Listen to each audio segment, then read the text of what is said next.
Amigas y amigos, hoy estamos con una nueva reunión de la Asociación de Abogados Heleno-Argentina de Abogados y tenemos la participación de la doctora María Angélica Llure de Obeide. Ella es abogada recibida en el año 1984 por la Facultad de Derecho y Ciencias Sociales de la Universidad Nacional de Córdoba.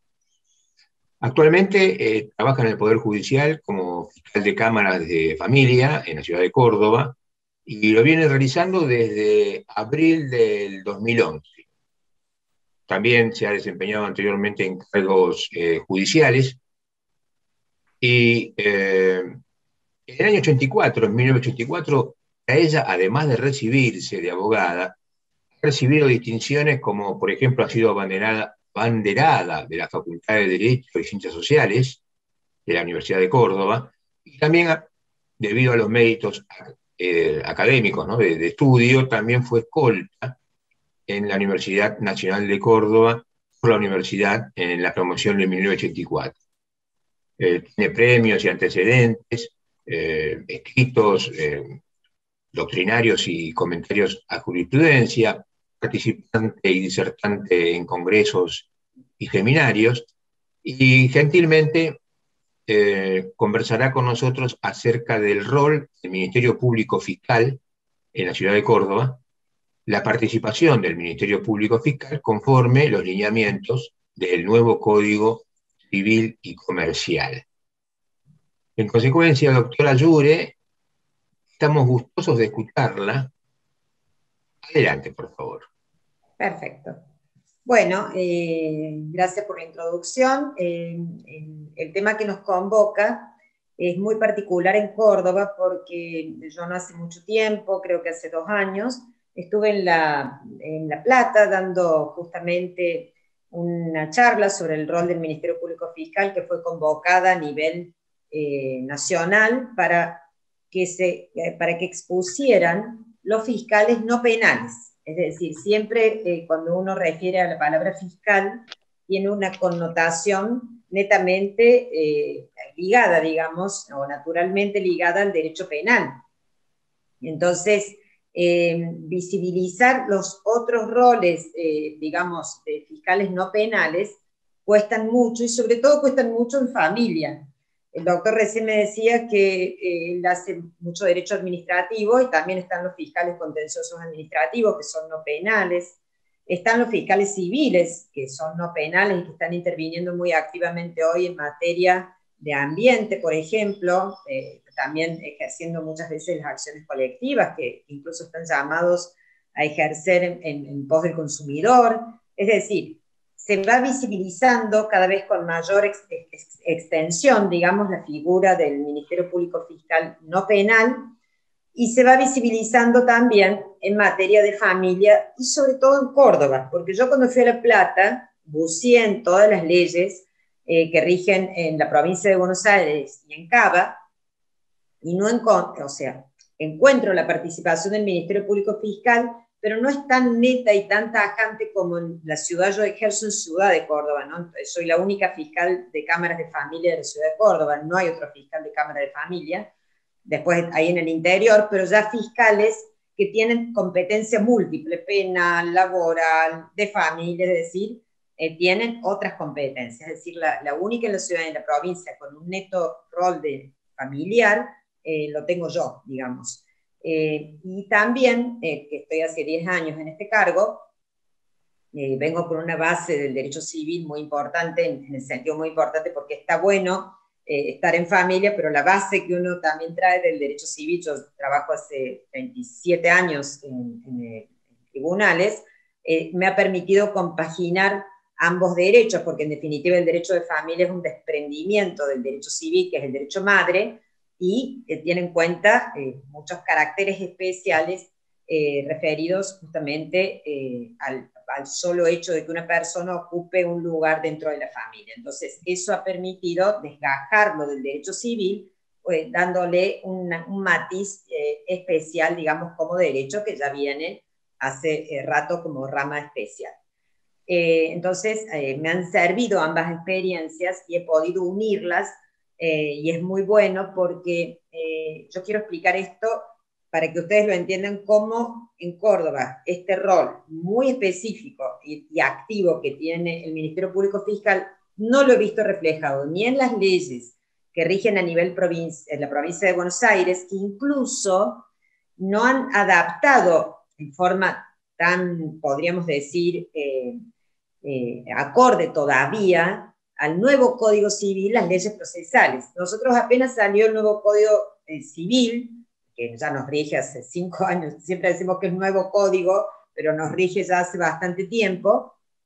Allí nomás se dictó la Ley de Procedimiento de Familia de Córdoba para adaptarlo, que es la Ley 10.305, y que nos rige y que ha ayornado todo el tema procesal cordobés a la legislación nacional. Eso todavía a nivel, hay proyectos en Cava y hay proyectos en la provincia de Buenos Aires, no quiere decir que no existe un proceso de familia y sus operadores judiciales, pero no al nivel de organización, digamos, tan en lineamiento, digamos, con el nuevo Código Civil, como lo tiene la provincia, la ciudad de Córdoba. Esto nos ha permitido que apenas salió el Código Civil y con la Ley de Procedimiento de Familia, que ustedes saben que los códigos de procedimiento son de resorte de las provincias, es decir, las provincias tienen que dictarlo, permitió adecuarlo porque, fíjense, yo quiero hablar un poco de la práctica que teníamos en familia, estando en procesos,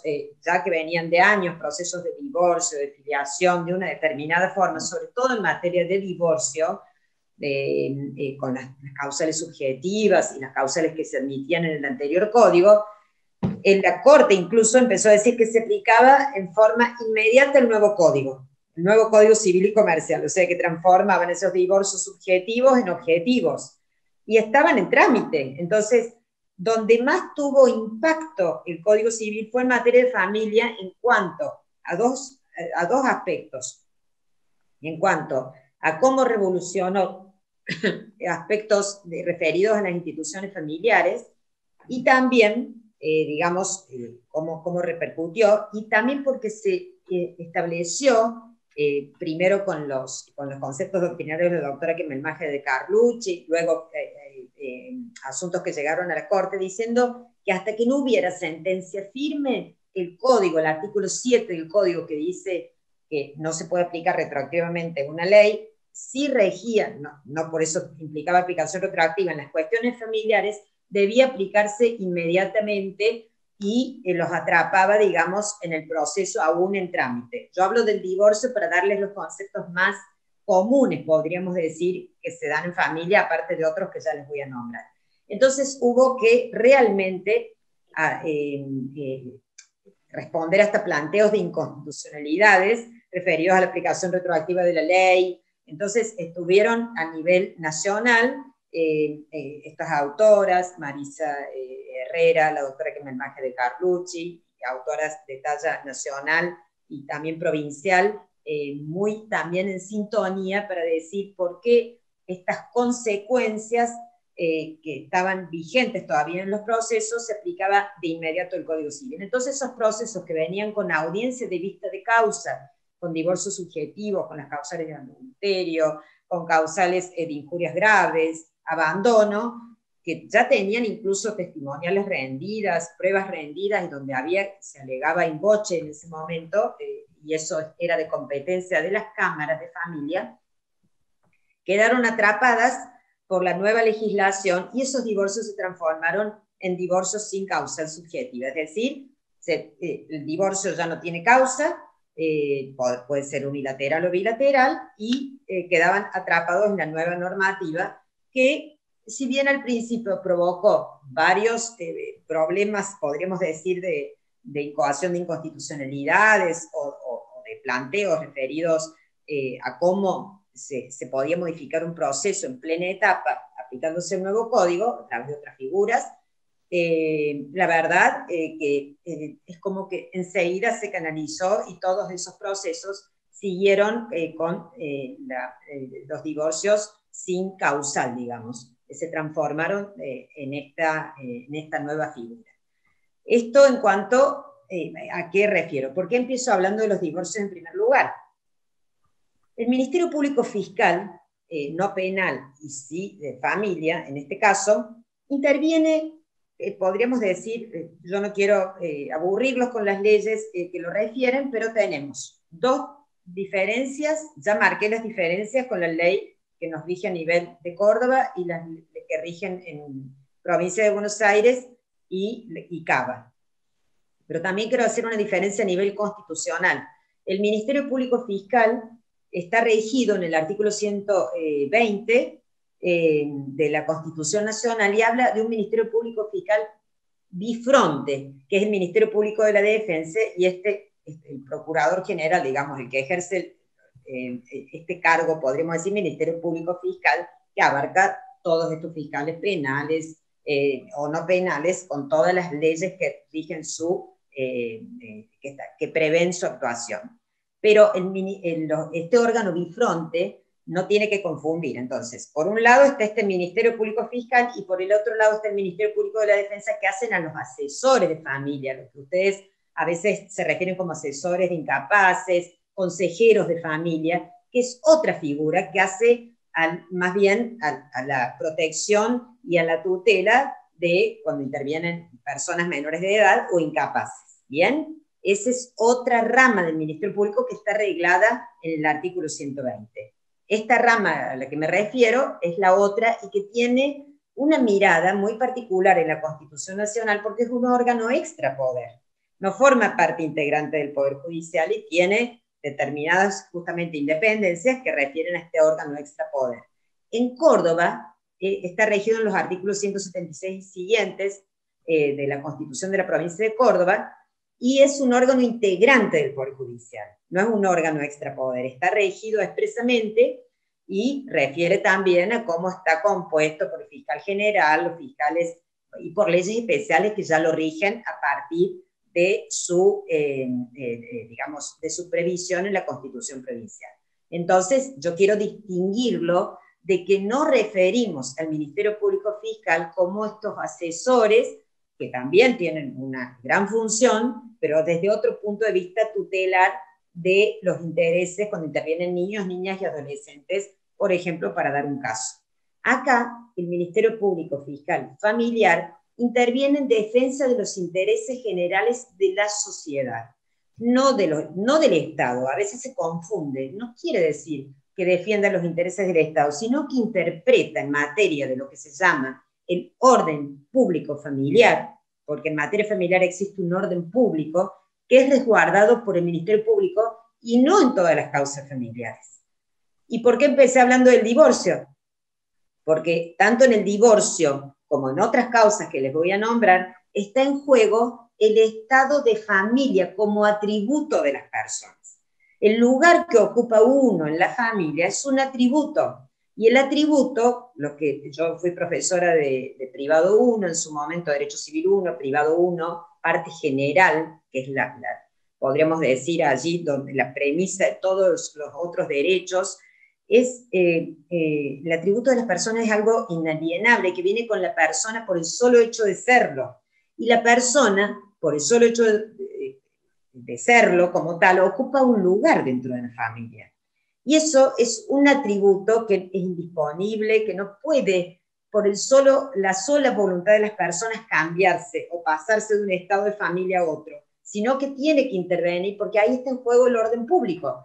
Y si el divorcio pasa de un estado de familia, de estar en matrimonio, a un estado de familia diferente, que es el de divorcio, a un estado constitutivo diferente, sigue interviniendo el Ministerio Público Fiscal, porque si bien hay un mayor juego de la autonomía de la voluntad, porque ya no hay plazos para divorciarse, no hay causales, no hay, es decir, las anteriores causales subjetivas o el divorcio por causal objetiva anterior, que era cuando la persona estaba separada sin voluntad de unirse por un periodo más, por un tiempo, o la presentación conjunta que requería 2 o 3 años anteriormente para presentarse de esa forma, ya queda sin sustento porque hoy no hay plazo y no hay causal.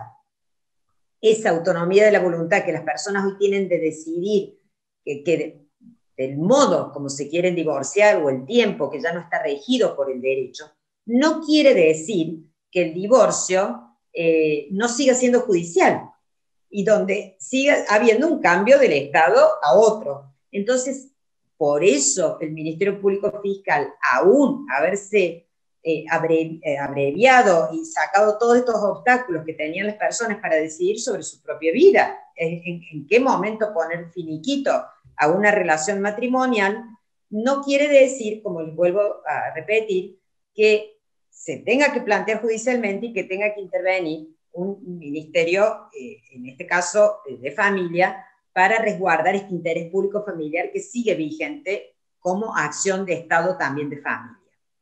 ¿En qué otras acciones también, por supuesto que siempre referido a la cuestión del divorcio propiamente dicha, no a las cuestiones patrimoniales que se derivan del divorcio? Ya ahí el Ministerio Público Fiscal no interviene, compensaciones económicas en la liquidación de los bienes de la sociedad conyugal, porque ya es una cuestión netamente patrimonial. ¿Bien? Entonces, ¿qué controla en las acciones de divorcio? Que contenga todos los elementos de la demanda, que estén bien denunciados los domicilios, es decir, que esté perfecta la legitimación, que no se viole el derecho de defensa, porque justamente allí se va a modificar un estado de familia a otro. Ese orden público familiar tan importante e indisponible por las partes. En donde vemos también el orden público familiar y que interviene un Ministerio Público Fiscal en las acciones de estado de familia que refieren a las acciones de filiación. Las acciones de filiación son de una gran gama. Las acciones de filiación hoy, el código también le da una impronta porque habla de 3 fuentes de filiación: la por naturaleza y adoptiva, que ya estaban regladas, aunque tienen diferentes matices en cuanto, por ejemplo, a la filiación por adopción, y la filiación por las TRA, que son las técnicas de reproducción humana asistida. Fíjense ustedes que esto tiene una amplia gama. Estamos interviniendo en cuestiones, en las TRA, en las técnicas de reproducción humana asistida, que exceden incluso lo que ya ha legislado en el código, que son las gestaciones por subrogación. Yo tengo a veces digamos, por semana de audiencias referidas a gestaciones por subrogación de diferentes tipos, digamos, familiares. Y esto es algo que hasta nos excede, porque el anteproyecto del Código Civil que las reglaba, luego fue excluido al momento de dictarse el código, la gestación por subrogación, y quedó sin legislar, pero sin estar prohibida. Es decir, quedó como una laguna allí, que cómo la cubrimos a través de los jueces y de los operadores judiciales que intervenimos, porque allí que se pide, porque también no solamente interviene un fiscal de familia por estar en juego el estado filial de quien van a hacer a través de una técnica de gestación por subrogación, se imaginan el orden público allí familiar, cómo está comprometido, sino porque también se pide la inconstitucionalidad. Cuando se pide la inconstitucionalidad de una norma en familia, sea la competencia que sea, interviene también el fiscal, porque es custodio de la constitucionalidad de las leyes y de la jurisdicción y competencia de los tribunales. Entonces, ¿qué se pide en las gestaciones por subrogación? La inconstitucionalidad del artículo 562 del Código Civil, que en la filiación por TRA, es decir, por las técnicas de reproducción humana asistida, determina que quien da luz,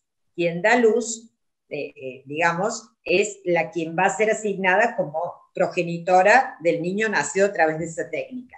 ¿Bien? Y si en la gestación por subrogación da luz una portadora digamos, de ese gameto formado por la ovodonación y por esperma de otras personas, que no tiene ningún vínculo genético con la gestante, se torna inconstitucional la norma, porque la gestante solo, digamos, es quien porta el útero para esa gestación, pero no tiene ninguna vinculación genética, porque se hace o con ovodonación o con óvulos donados por los padres, por uno de los padres intencionales, o con esperma que puede ser por ovodonación o donado por los padres intencionales. Entonces, no hay vinculación genética. Entonces, si yo digo por el 562 que la gestante de la madre es la que da a luz, eso ya no tiene correlato con la gestación por sustitución o por subrogación, como le dicen.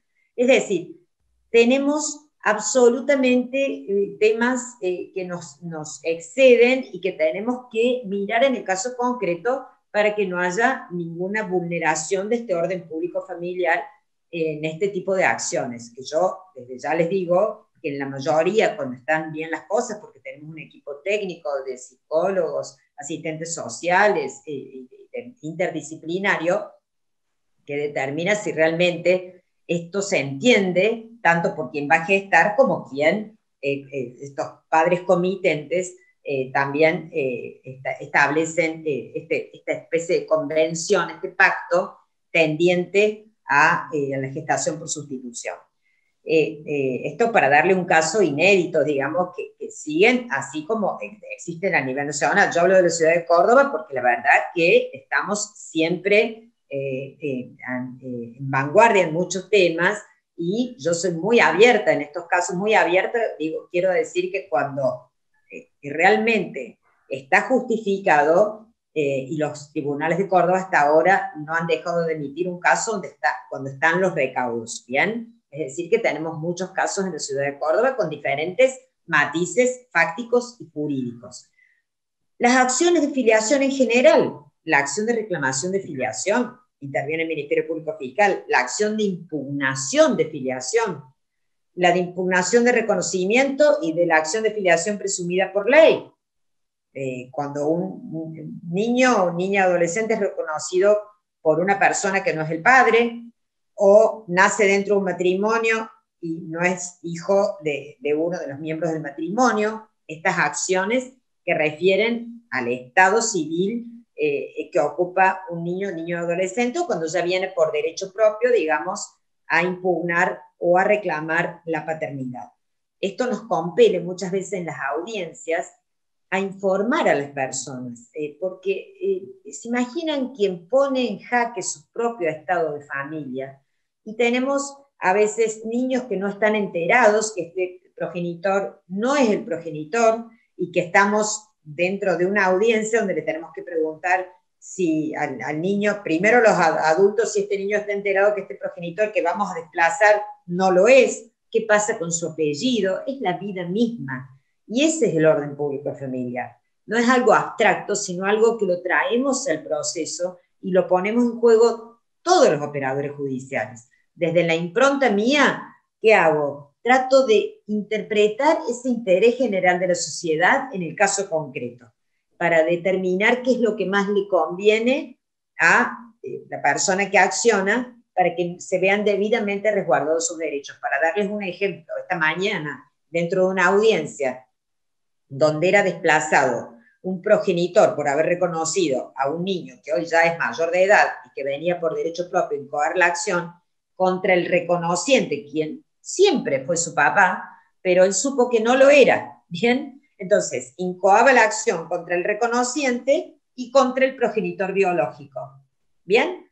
¿Qué le dijimos allí? Si él quería conservar el apellido del reconociente, aún su desplazamiento, lo podía hacer, porque así es conocido, porque su identidad se ha forjado de esta forma, independientemente de que la filiación, por naturaleza, no tuviera correlato con ese reconocimiento y fuese emplazado en lugar de otro hijo, en lugar de hijo de otro progenitor.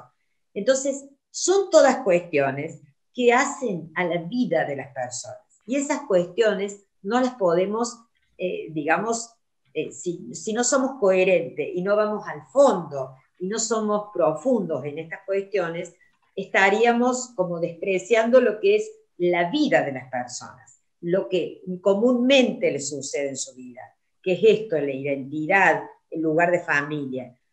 ¿En qué otras acciones intervienen?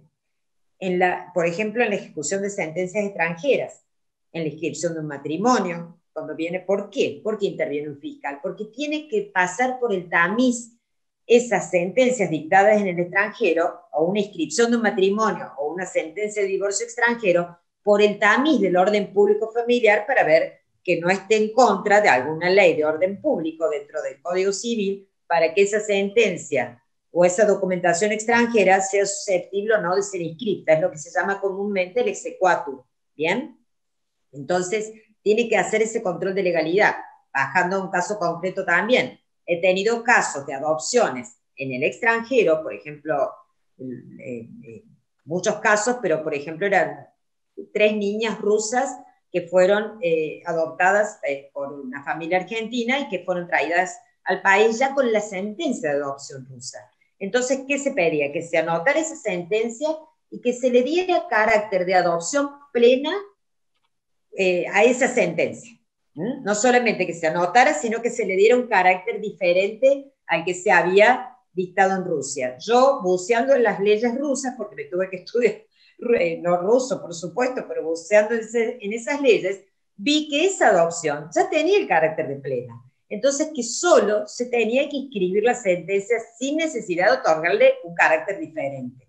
Es decir, esto es absolutamente mutable. Cada paso que uno da en esta materia, la verdad que es un desafío permanente. Si uno no le pone la impronta y la fuerza, digamos, para tomar cada caso como un caso especial, la verdad que el rol, digamos, que en mi caso lo tengo a mi cargo,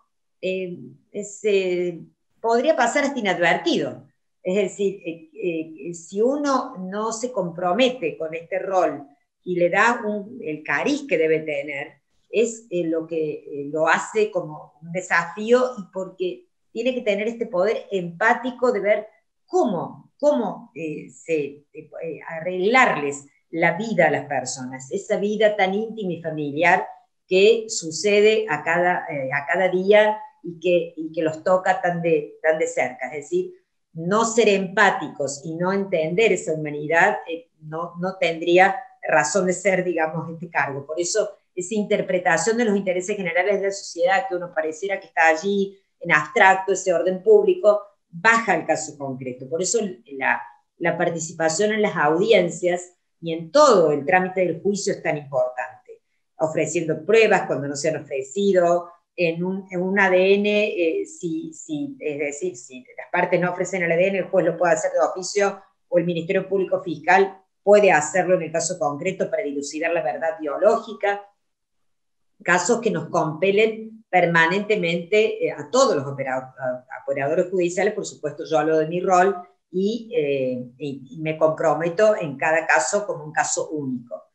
Las participaciones también son muy importantes en la restitución internacional de niños, niñas y adolescentes. Nosotros tenemos una ley especial, acorde con la Convención de la Haya, por supuesto, y también tenemos muchos casos en donde tenemos esta posibilidad, digamos, de ver cómo interpretar estas convenciones que también nos obligan a esta restitución inmediata del niño, niña y adolescente a su lugar de origen, a su centro de vida, y cuando sucede, cuando se oponen excepciones que paralizan este tipo de procesos, cómo hay que analizarlas con profundidad, porque está en juego nada más y nada menos que la restitución de un niño o niña o adolescente que ha sido privado de su centro de vida y ha sido justamente retenido o sacado indebidamente o ilícitamente. Entonces, todas esas cuestiones también son dilucidadas, y cuando los niños tienen la suficiente capacidad para ser oídos, también son oídos en el proceso para ver qué es lo que más conviene a este interés superior. Cada vez más se pone también en boga que tenemos que analizar para que esté debidamente valorado y calibrado el tema que también se invoca en este tipo de causas y que antes no lo veíamos, como en el caso de la violencia de género. Por ejemplo, si una mujer sale de su lugar, saca al niño de su centro de vida porque sufre violencia, nos ha pasado con casos donde dicen, yo me fui con el niño o niña porque sufría violencia de género en el país de origen y no estaba debidamente resguardado. Bueno, nosotros decimos, bueno, ya están los mecanismos para estar debidamente resguardado. Usted no puede irse de este lugar y privar al niño de su centro de vida o del otro progenitor. Pero también tenemos estos planteamientos y que hay que calibrarlos. Son como nuevas causales que no están ni en la Convención de la Haya ni en las leyes que se dictaron en consecuencia, digamos, pero que nos compelen a los nuevos estudios también, porque ustedes escucharán todo el tema relacionado con el género, que ha tomado una importancia digamos, en estos tiempos. Me gustaría que ustedes me pregunten algo para ver si yo estoy interpretando algunas cuestiones que ustedes les puede suscitar dudas respecto de mi rol, porque me gusta esta práctica, digamos, que ustedes un ida y vuelta, a ver si tienen alguna duda, si alguna vez han visto esta actuación. Sí, doctor. En principio, muchas gracias por este paneo, esta disertación sobre los problemas familiares, el interés público, el orden familiar, la restitución internacional de menores, la violencia de género, las acciones de familia en general. Eh, Lamentablemente estamos cerca del final de esta reunión de Zoom. Bien. Podemos hacer una segunda parte, siempre hay, y seguramente va a ser la segunda parte es mucho mejor que esta. Bueno. Así que yo los invito, salvo que haya alguna pregunta, si no hay ninguna pregunta, bueno, agradecemos, damos por finalizado esto para que lo cortemos nosotros y no el Zoom, y Perfecto. quedamos abiertos a si usted, gustosa, nos presta nuevamente su atención y su tiempo, invitarla para una segunda parte, que será en noviembre. Sí, ¿Parece bien? sí. Ustedes piensen algún tema en particular y yo lo desarrollo, que les Bueno, interese. bueno. Eso me gustaría. ¿Alguna Bueno, pregunta, doctor Kirkiris? No, en realidad no quiero extenderme. Me llamó la atención varias cosas de lo que dijo la doctora, me parecen muy interesantes. Me llamó la atención particularmente el caso que ella comentó acerca eh, es decir, que se le autorizaba al menor para no cambiarle su vida, porque había tenido siempre el apellido del supuesto padre y después es desplazado por el vínculo biológico, natural. claro. Me llamó o sea, no sabía eso, que podía contemplarse la posibilidad de que siguiera Muy bien, con este apellido, ¿no? perfecto, perfecto. En todo Hace su caso, identidad le dinámica y propongo, estática, por eso. le propongo lo siguiente, que la respuesta no sea ahora, porque ya Bien, estamos terminando, pero sí La dejamos para adelante. esa pregunta y otras puedan surgir, las redactamos y las circularizamos y se la enviamos a usted. me encantaría, Bueno, perfecto. Quedamos Muy bien. abiertos para una Perfecto. segunda O parte. dejamos abierto un Zoom para las preguntas. Ustedes pueden decir de lo que yo hablé, porque a mí me gustaría responder preguntas sin que siquiera me las den con anterioridad. A mí me Bien, gusta hacer práctica y me gusta estar, es un desafío también para mí. Así que bien, bien, todas bien. las preguntas que tengan y si podemos hacer un Zoom en ese aspecto, yo estoy dispuesta a hacer una especie de mesa Ok, redonda ok, para ok. Ok, contestar muchas preguntas. gracias, doctora. Bien. gracias. Nos Bueno, vemos muchas entonces. gracias.